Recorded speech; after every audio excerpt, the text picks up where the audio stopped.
All right, diving right in. Today, how alcohol affects the brain. Oh, interesting. And even I was surprised by some of the stuff I learned getting ready for this. Yeah. All our info is coming from a brand new report. It was published today, actually, November 21st, 2024, from the Rolling Hills Recovery Center. Oh, wow. I know, right? Very new. So, So hot off the before presser. we get into it, can you give us a quick rundown of what the central nervous system ever even IS? Like, why should we care about it in the first place? Right. Imagine your central nervous system, or CNS, as the ultimate control center. Your brain and your spinal cord working together. Okay. Your brain, it's the mastermind, Yeah. calling the shots on your thoughts, movements, feelings, everything. And the spinal cord, that's the high-speed internet connection, relaying messages between your brain and the rest of your body. Okay, so kind of a big deal. Kind of a big deal. So where does alcohol enter the picture? This is where things get interesting. Okay. You know how we often think of alcohol as like a social lubricant? Yeah, helps us unwind. Helps us unwind. Well, scientifically speaking, it's actually classified as depressant. Whoa, hold up. Yeah. Depressant. That seems kind of counterintuitive, especially since people often drink to feel more energized or happy. I know, right? Yeah. But it all comes down to alcohol's impact on brain function. Okay. It slows things down. Oh, Not only really? our thinking and behavior, but also basic functions like heart rate and breathing. Wow. And the Rolling Hills report mentions that over 85% of U.S. adults have tried alcohol at some point. Yeah. So this isn't some niche thing we're talking about. Yeah. It's something most of us have experienced firsthand. Exactly. Yeah. And that widespread use is precisely why it's crucial to understand what's actually happening inside our bodies when we drink. Okay. You know, there's this pervasive myth that there's a safe level of drinking, but the reality is Oh. even small amounts can have an effect, and those effects can accumulate over time. So no magical safe zone then. It all comes back to moderation. Moderation is key. Yeah. Okay. And to understand that better, we need to talk about blood alcohol concentration, or BAC. Okay. This measures how much alcohol is in your bloodstream at a given time. So BAC is like the alcohol meter in our system. Exactly. Gotcha. And the report actually includes a table that breaks down the effects of different BAC levels, Oh, cool. which is pretty eye-opening. We don't have to go through the whole thing. Sure. But it basically shows how even at what many consider a low level, like 0.5%, your reaction time and judgment can already be impaired. Mm-hmm. And as that BAC climbs, things get progressively worse. Slurred speech, loss of coordination, even blackouts. Yeah, it can get scary. Oh, wow. And here's where individual differences really come into play. Yeah. The way alcohol affects you isn't solely based on how much you drink. Right. Factors like your body size, metabolism, even what you've eaten that day all contribute. Oh, wow. So while that table is a helpful guide, it's not a one-size-fits-all situation. Right. Our bodies are complex. They are. Which makes me wonder, what's actually happening at the cellular level when we drink? How is alcohol messing with our brain? It all comes down to a neurotransmitter called GABA, which essentially acts as our brain's natural chill pill. Yeah, but okay. Vaguely rings a bell from high school biology, but refresh my memory here. Sure. What exactly does GABA do? So GABA plays a huge role in regulating our nervous system. Think balance, movement, thinking, attention, even how we perceive the world through our senses. Yeah. It helps keep everything running smoothly. Okay, so if GABA is the chill pill, is alcohol like an extra dose of chill? Or is it more complicated than that? It's more complicated. Right. You see, alcohol actually interferes with GABA receptors, essentially blocking their normal function. Wait, so it's not boosting GABA, it's actually blocking it. Yeah. That's the opposite of what I would have guessed. Right. It's a bit counterintuitive, and this interference with GABA is where things start to go wrong, Okay. both in the short term and the long run. So let's talk about those short-term effects.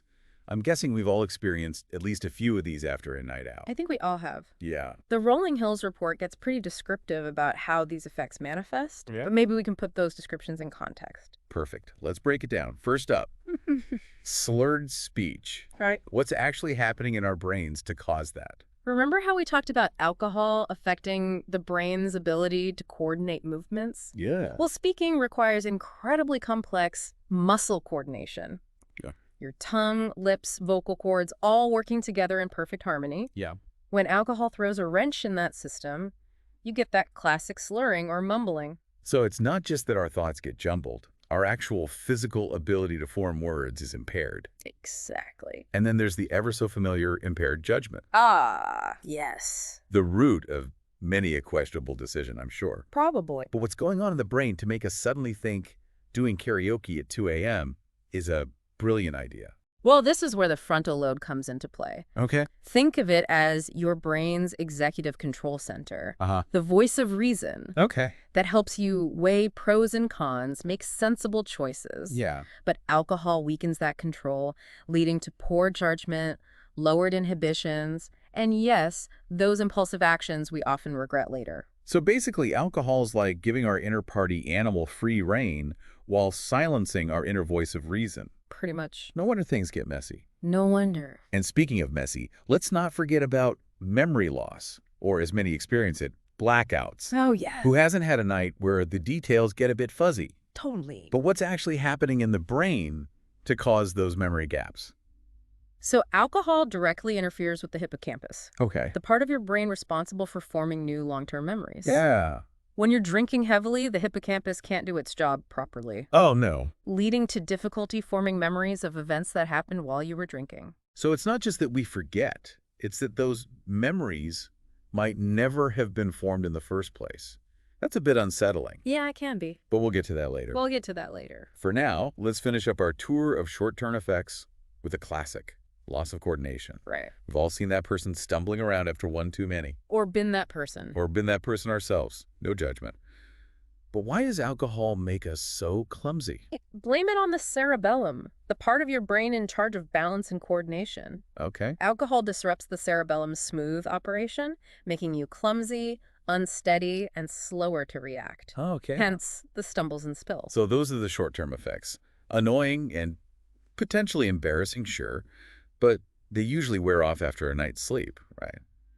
But what about the long-term consequences of consistently hitting the bottle?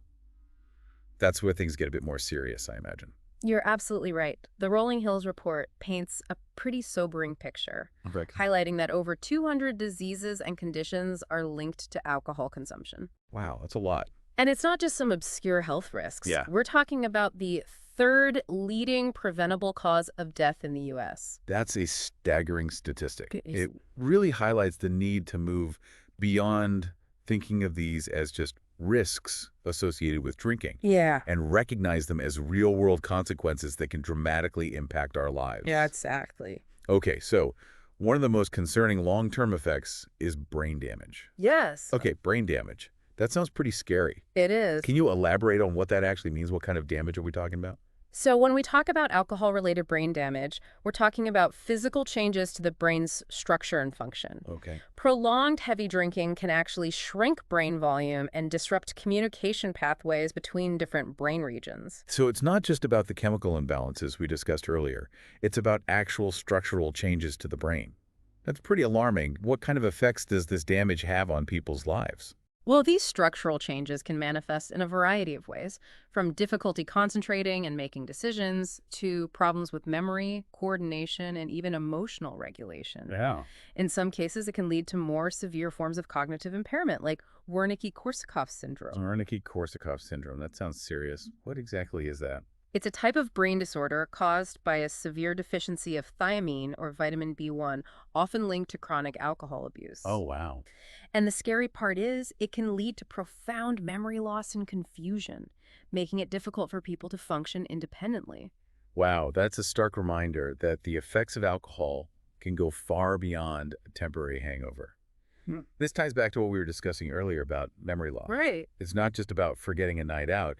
It's about the potential for lasting damage to the brain's ability to form and retain memories. Exactly. And it's not just memory that's affected. Okay. Long-term alcohol use can also impair our broader cognitive abilities, making it harder to process information, solve problems, and even navigate familiar surroundings. It sounds like alcohol is essentially chipping away at our mental sharpness over time. Yeah, it's a bit unsettling to think about. It is, especially since, as you mentioned earlier, so many people view alcohol as a harmless way to unwind or socialize. Yeah, it's a complex issue. It is. Yeah. And then there's the whole tangled web of alcohol and mental health. Right.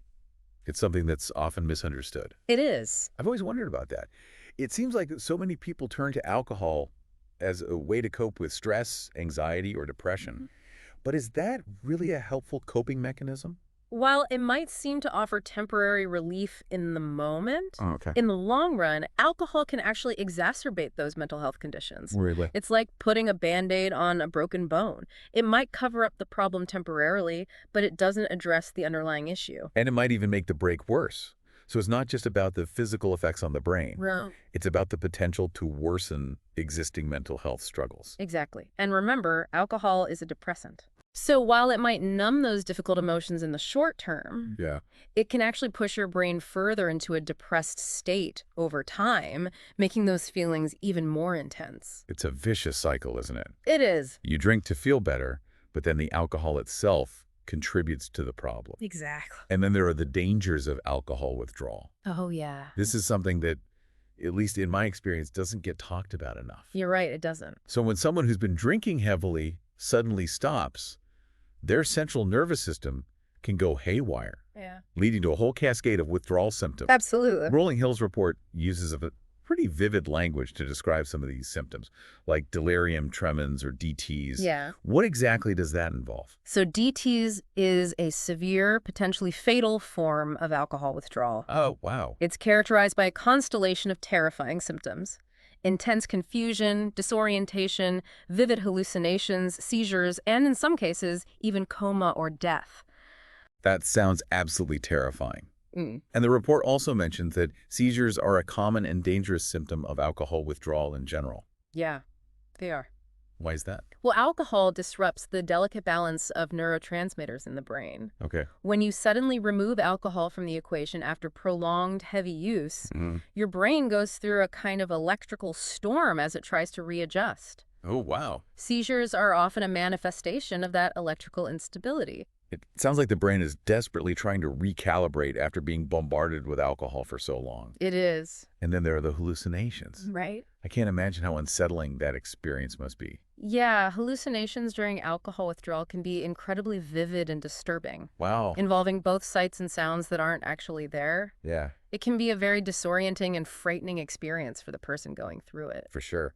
And on top of all those physical symptoms, there's the emotional roller coaster that often accompanies withdrawal. Yeah, definitely. What kind of emotional challenges do people typically face during this process? Well, we've already talked about how alcohol can worsen underlying mental health conditions. Yeah.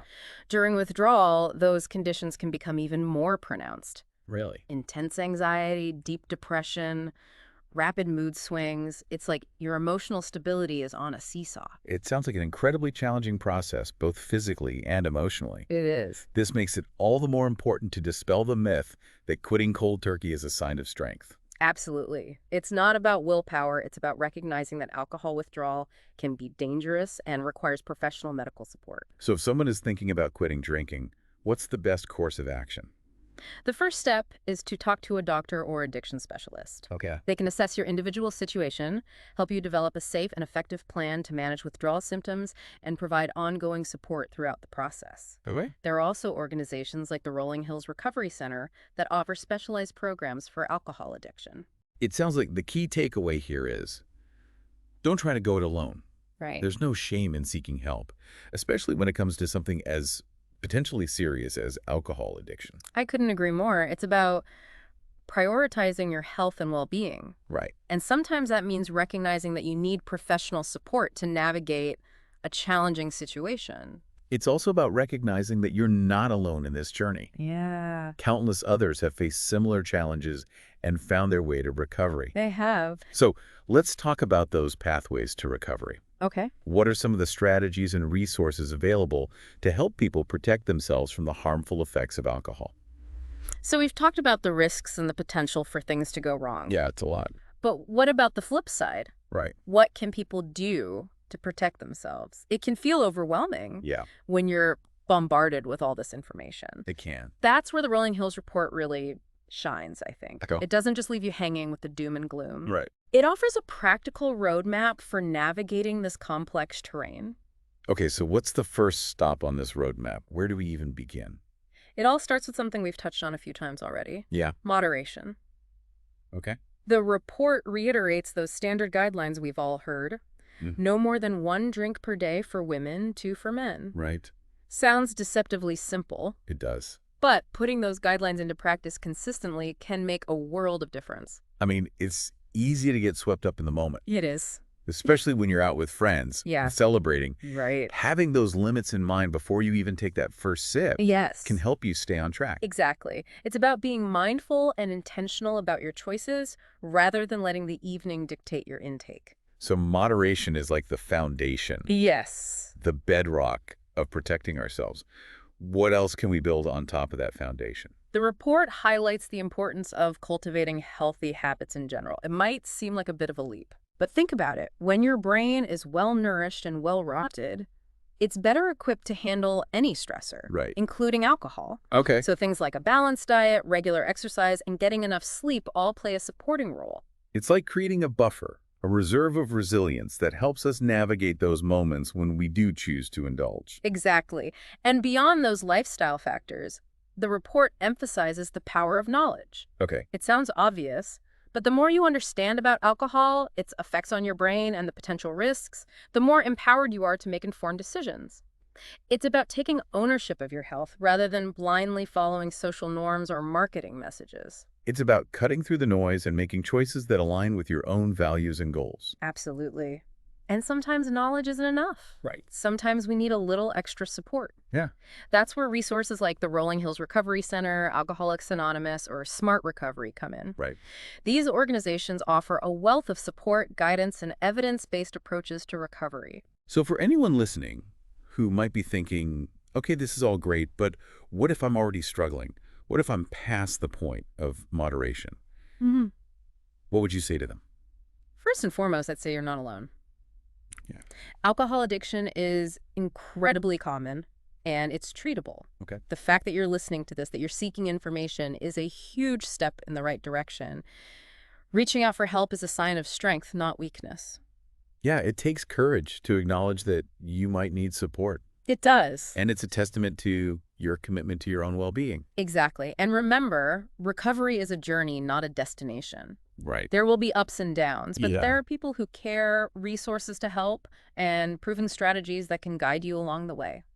And this journey isn't just about the individual. No. It's about all of us. It is. We can all play a role in creating a culture where people feel comfortable talking about these issues openly, seeking help without shame, and supporting each other on the path to recovery. I love that. It's about fostering a sense of community, compassion, and shared responsibility. Yeah. It's about recognizing that we all have a role to play in creating a world where recovery is not just possible, but celebrated. So to wrap things up, we've covered a lot of ground today. We have. We've explored the complexities of alcohol's effects on the brain, from the molecular level to the broader societal impact. Yeah. We've talked about risks, but we've also highlighted the power of knowledge, moderation, and support. We have. And ultimately it comes down to this. What's that? Our brains are incredible, complex organs that deserve our care and respect. They do. By understanding how alcohol affects this precious organ, we can make informed choices that empower us to live healthier, happier, and more fulfilling lives. Couldn't have said it better myself. So for all of you deep divers out there, Yeah. keep learning, keep questioning, and keep taking care of yourselves. Until next time, keep diving deep.